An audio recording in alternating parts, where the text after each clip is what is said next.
This week, though, we got what I'm sure might be the sale of the year. You know what? This might even be my biggest sale all time. Let's go ahead and look that up real quick. I did promise you guys a funny story about Friday.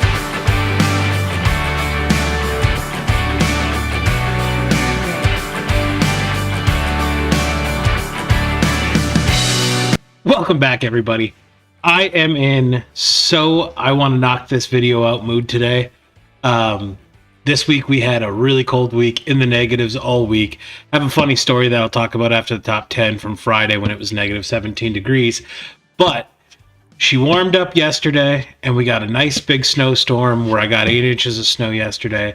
It stopped. We weren't supposed to get any more snow. So I plowed yesterday thinking, all right, I'm going to have Sunday, just do the video, do my listings, and then I can knock off. And then out of nowhere last night, we got an extra 3 to 4 inches, which I could get away with not plowing, but I like my mail lady too much for her to have to drive in 3 inches of snow and just leave zero doubt. So I am going to have to do some plowing either late tonight or tomorrow morning because I did sleep in this morning. Already filled up my outgoing shipping bin, which is awesome. Got a sale already for Sunday. Had a great night late last night with a lot of sales.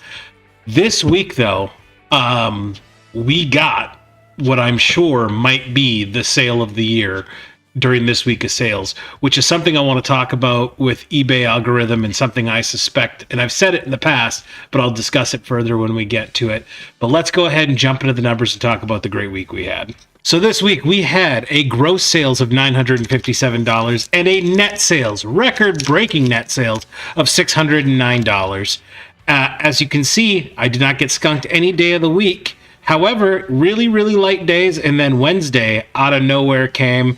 I had 5 items sell on Wednesday, one of which being a very high ticket item. It was the most expensive thing I had listed in my store.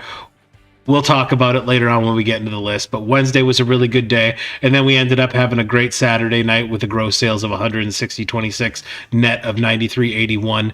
Average gross per sale this week was $33. Average net per sale was $21.01. So if you're on the team, Paul, start listing more expensive items and fewer expensive items, because that's where you're gonna make your money. This week is definitely a testament to that strategy, but I'm doing the best I can. If I find the expensive items, I buy them, I list them, and I sell them when I can. I just supplement it with sunglasses and remotes because I know those should always sell. We had a net profit margin this week of 64% and an average net profit margin of 53%. And shout out to all my Green Bay, Wisconsin resellers this week, because the number one source by net return is Goodwill out of the Green Bay West store. It hands down won it because of one item, but we'll get into that and talk later. Number 2 and 3, though, being held up by eBay remotes and sunglasses. Good to see those go out the door this week. I spent a total of $8.40 on new inventory this week. I actually did not go sourcing this week. I did, however, when I was in town, did a little retail arbitrage and did stop at one thrift store that was in my local town that I didn't even know about it. My cousin told me about it, and I stopped there, checked it out. Cost of goods sold this week was $54.12. I spent a total of $123 in marketplace fees with eBay, and I spent $171 on shipping labels. I met my goal of 12 listings a day, which totaled out to be 84 listings for the week as normal. And then we had a total of 29 sales this week. So we're coming down from the two, over 40 weeks, but we did have more expensive items selling this week, so it kind of evens out in the end.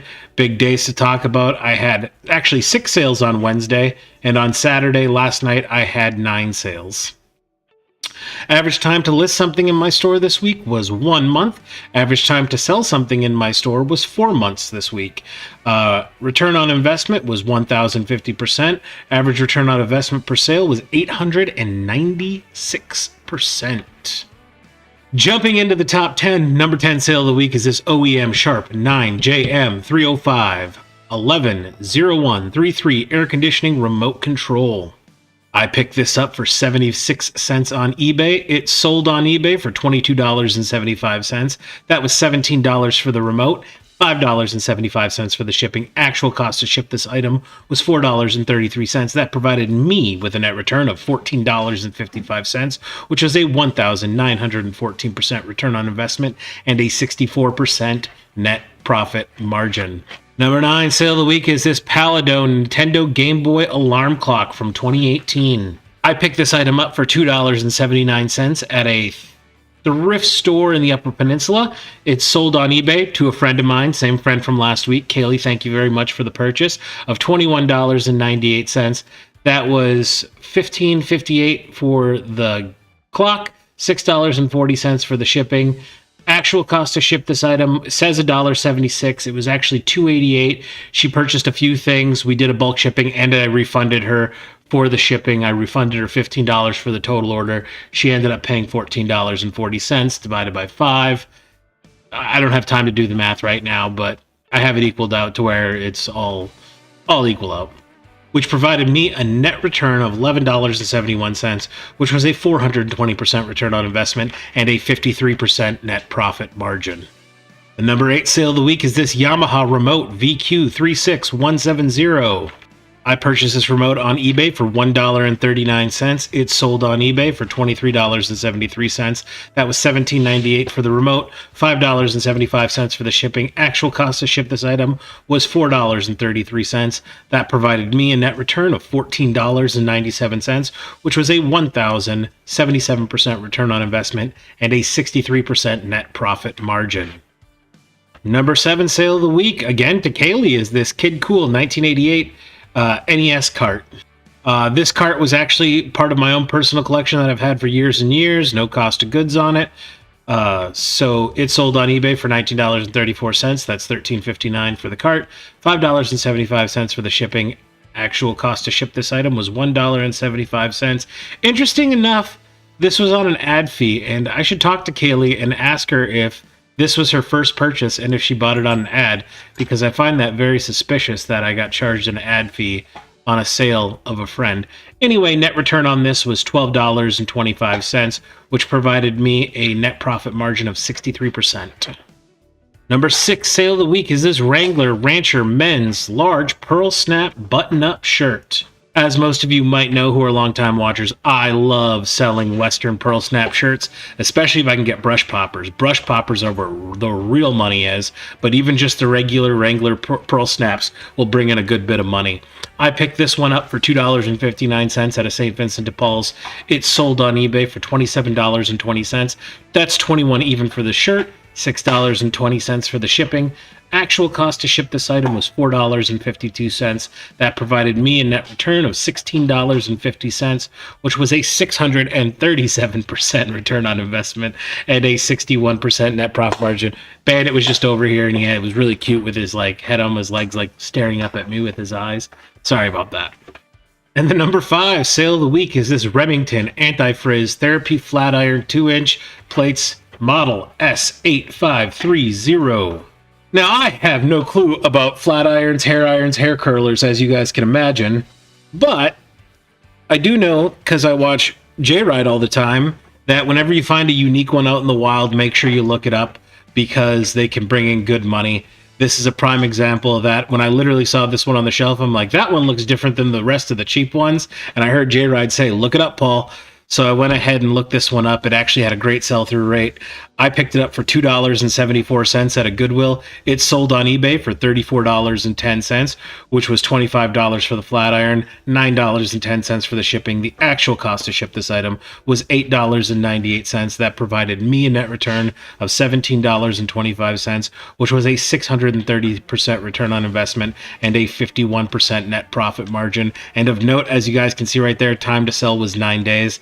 This did not sit on the shelves long. When you do find those unique hair care products like blow dryers, flat irons, curlers, the unique ones that have high sell-through rates, those never sit on the shelf for long for me. Now, I've been victim to where in the beginning when I didn't know what I was doing, I bought the cheap Conair ones, and they're still sitting on my shelf to this very day. One day I'm going to liquidate them, but anytime you see a unique one, not all Remingtons are worth money, not all Remingtons have a high sell-through rate, but what I've learned, and it holds true, is if it looks different than anything else, the odds are it's going to have a high sell-through rate. So make sure you look them up whenever you see them in the thrift stores.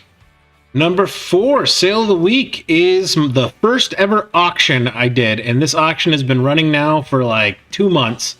And nobody's picked it up. Nobody's placed a bid. Finally got a bid this week, and I was able to get it out of the door. It's this vintage Pentax video tuner and portable VCR, untested. I didn't have the battery for the so it's really weird. What I think this was from my research is old news stations used to have this like in their truck to do spot editing before they got back to the news agency. That's what these were designed for. And they had a battery pack, and you charge them. I didn't have the charger. It had the original battery in it. No clue if it worked or not. I was able to plug in the tuner. The tuner turned on, all the buttons worked and stuff like that. Made a video showing that in the video, but I couldn't test the VCR, so I knew this was going to be a hard sell anyway.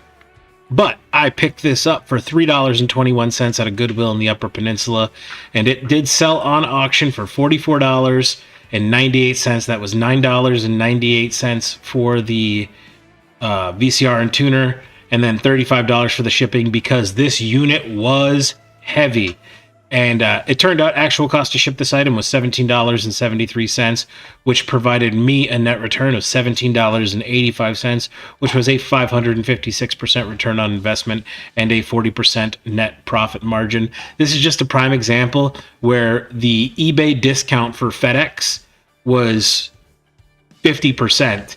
Like, I don't know how that discount works, and like, how come sometimes it's only like 10% and other times it's like 53%.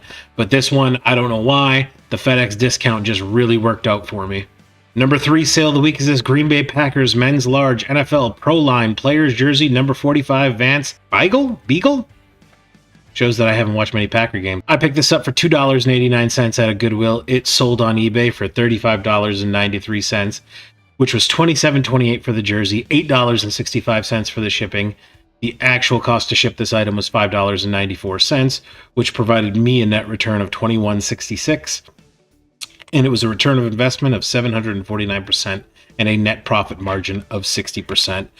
And this was one of those, I found 2 jerseys at the same Goodwill on the same day, 2 Packers jerseys.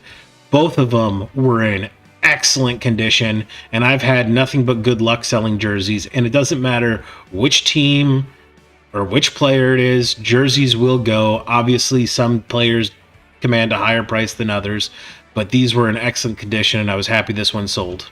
Number 2 sale of the week is this vintage U.S. Army large regular woodland camo field jacket cold weather coat, and this one was made by Atlantico. I picked this up for $2.80 from a Goodwill in Wisconsin. It sold on eBay for $51 even, which was $41 for the jacket, $10 for the shipping. Actual cost to ship this item was $10.94. That provided me a net return of $30.55, which was a return of investment of 1,091% and a 60% net profit margin. I am sad that winter is going down because I have done really well on coats. I will know that next year going into winter, coats will be a way bigger part of my store. I have made great money on jackets and coats throughout this winter. And speaking of jackets and coats, we have reached the number 1 sale of the week. This will likely be my sale of the year. Without a doubt, you know what? This might even be my biggest sale all time. Let's go ahead and look that up real quick. All right, let's see. All sold ever, and we want to go to net sales. Yep, it is now my number 1 sale of my whole entire eBay career. Number 1. So, number 1 sale of my entire career thus far is this vintage 90s chalk line LA Oakland Las Vegas Raiders starter style jacket, rare 3XL. I picked this jacket up at the Green Bay West Goodwill. And as you guys know, I do an average of my day for cost of goods. But I do happen to remember I paid, the jacket was listed for $10. They were running a color discount. I can't remember how much off on the color discount it was, but it also happened to be Wednesday. And on Wednesdays, Goodwills in the Green Bay area provide a veterans discount. So I also got a veterans discount on top of it.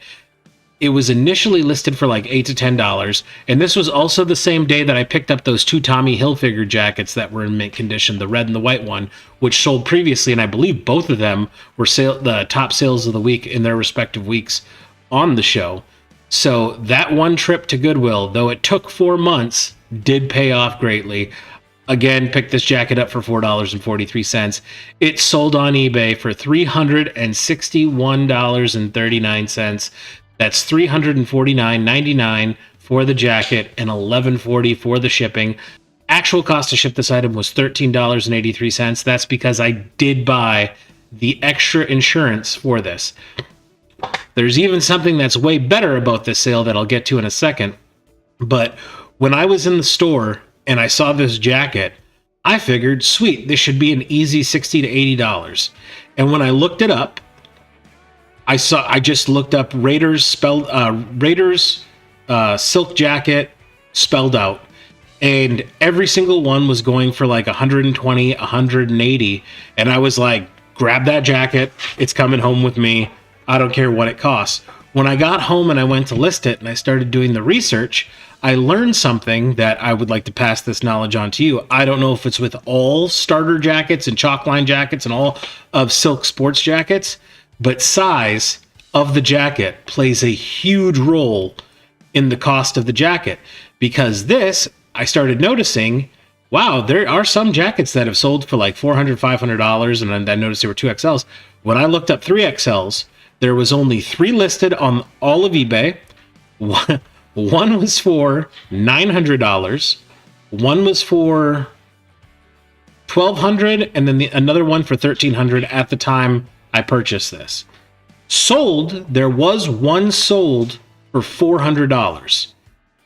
And then I went back and I looked in product research, and the last one before that sold in the 3X size was $300. So I had a $300 from years ago, a $400 that was recent.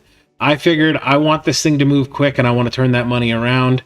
So I listed it for $349.99. And this sat longer than I thought it was going to, which is totally fine and okay. It has gotten tons of views, tons of watchers throughout this last 4 months. The offers, though, were all $150, $175, nothing that ever broke $200. And I wasn't going to accept it. I was going to hold strong because I knew that if I just waited for the right buyer to come along, this would sell. And I do the weekend tiered sales where I put everything on sale every weekend at a certain percentage off. This obviously being a big ticket item, this is in my least amount of percentage off of sales. But this has gone on sale several times for $325. And whenever it's on sale for $325 and there's a watcher where I can send an offer, I've sent offers of $315.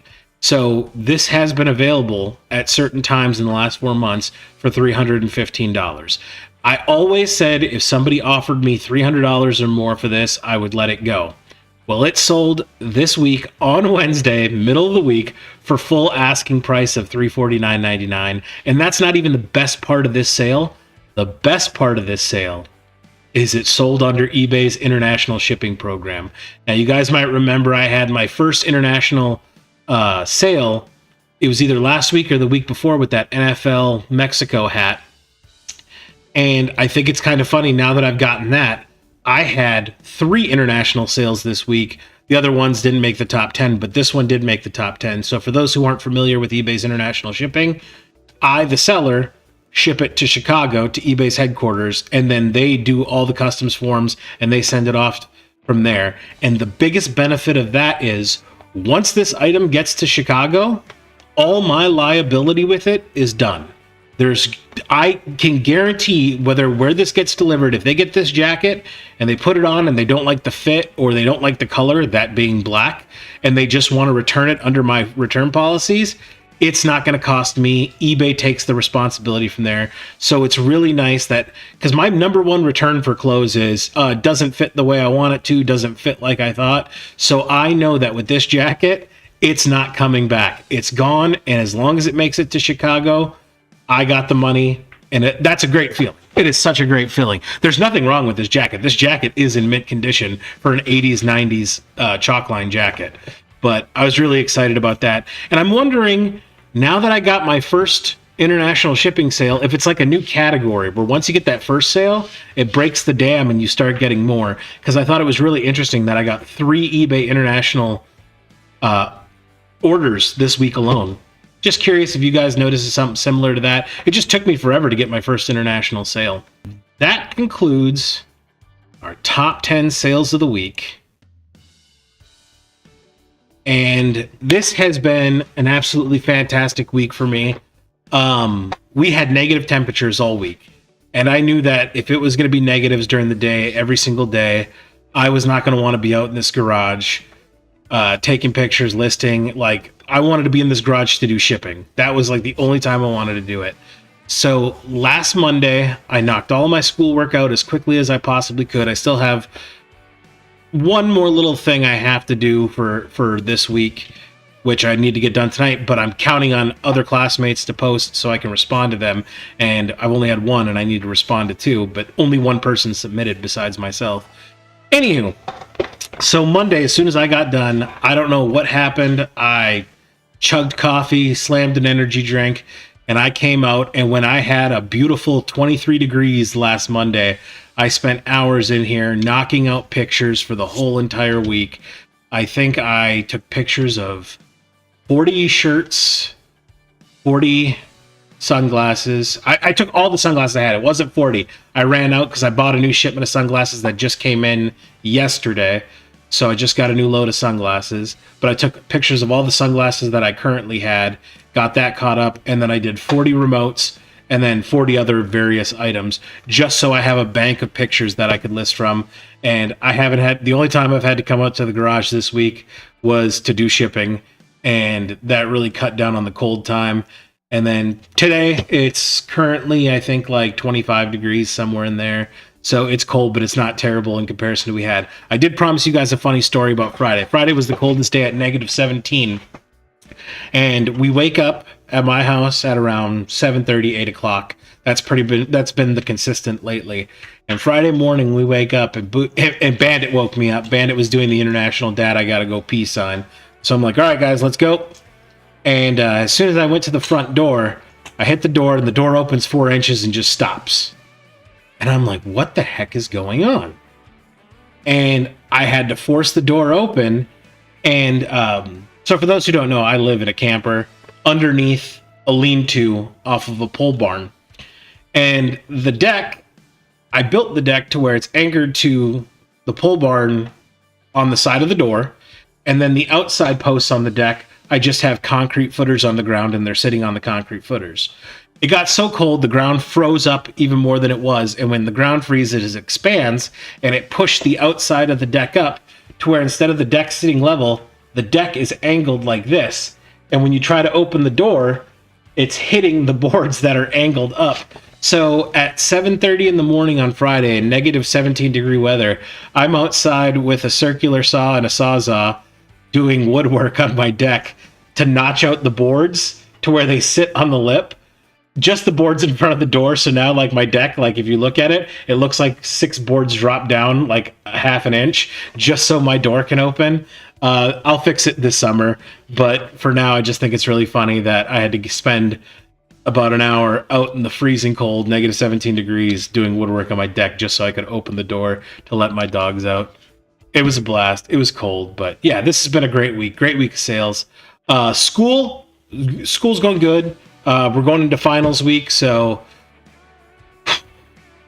tomorrow morning's just going to be busy. And finals week usually takes me 3 good days of dedicating to that work to get it done. So, but luckily I'm ahead on my photos for eBay, so that should be pretty easy. The business is pretty much running on cruise control. Just got a brand new shipment of remotes in, brand new shipment of sunglasses in. As you might notice, like, there's not as many boxes of remotes lying in this section, because whenever I come across a dead remote or a remote without a back, I would just throw it into a box. Well, I was starting to accumulate quite a pile of remote controls. I went through, and this week I did spend some time cleaning the contact points on those remotes, trying to figure out which ones were actually broke or which ones just needed to have the contact points cleaned. So that ended up getting me probably another 20 remotes from that pile. And then I also got remotes without backs. I went through all the remotes without backs and got all the ones that are working, clean those contacts. And I think what I'm going to do is I'm going to clean the remotes without backs, and then I think I'm just going to lot them up and sell them as a guaranteed used working remotes. So I could try to help somebody else out there who was wanting to getting into reselling remotes, and they won't have backs, but they will be guaranteed working, and maybe that's way I can help out another reseller try to get into the remote game. So that might be coming up here soon. And what else?